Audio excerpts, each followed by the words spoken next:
Hi, I'm Bill Bergoli from CBS Radio, and I was wondering if you guys could tell me about what it was like shooting in New Orleans and what the location did for the film and the story.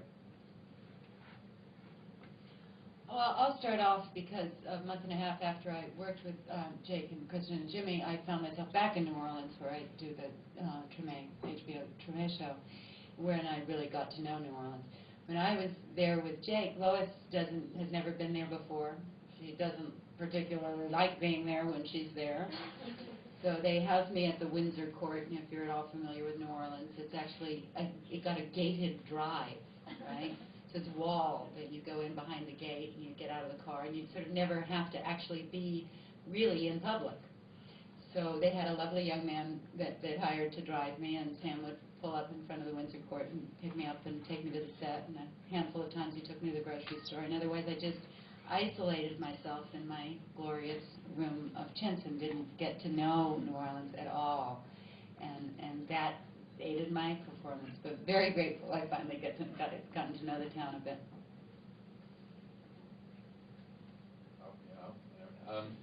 New Orleans for me was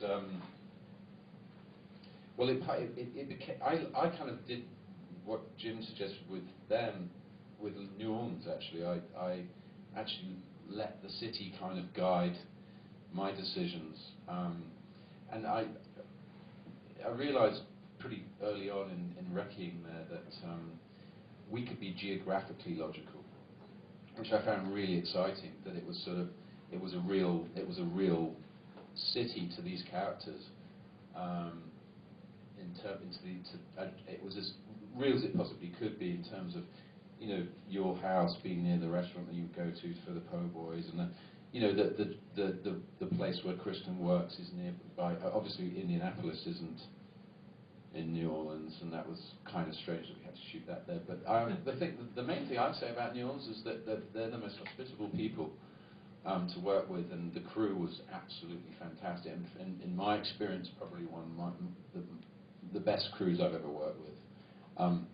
We had some issues with sound, but you know, but you know, the city sort of is alive and speaks. So on the soundtrack, you hear the ships and the freight trains, the ding ding ding ding, and it interrupts everything, doesn't it? And you know, the sound guys were getting frustrated and saying we need another take. And I said, well, these guys work with it.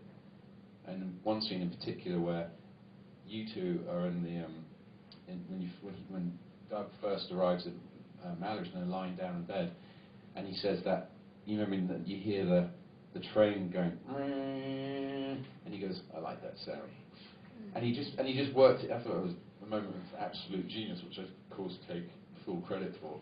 But no, but it was just they worked with that, and so I just let that be, you know, and it became a character in the film. So I just was there on Thursday and Friday.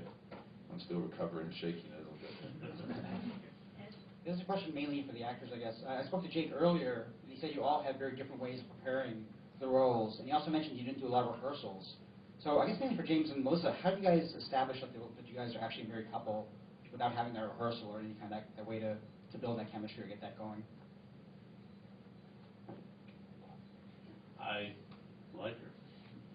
We just did it. Just very professional and also pretty good looking, which helps.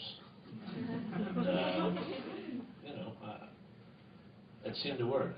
You're from New York State, aren't you? New York City. New York City. Honestly, that stuff helps. You know, it just gives you shorthand, and I enjoyed it. I mean, I think that can show. I just want to say something about New York, the places you picked in New Orleans. It's an incredible city for its lack of rules, and its lack of regulation, and lack of everything being on top of you. And I think that's why you can walk down the street dressed as you were, and it seems easier. But I remember the strip club that he picked, and the places he picked, and I'm no wilting flower, let's say, or whatever. And you're walking up the steps of the strip club. It had a circular step, and there was hairs hanging on the bottom, off the bottom of the stairs. Like a lot. Like people's hairs had fallen off and they'd stepped on it. And it was, you could see it, and these steps hadn't been cleaned in hundreds of years. and just the feel of it really helped. All those things that we had to do. So it was his choices of the places. He didn't pick places and then dirty them up. We just went to the places. So that helped a lot too.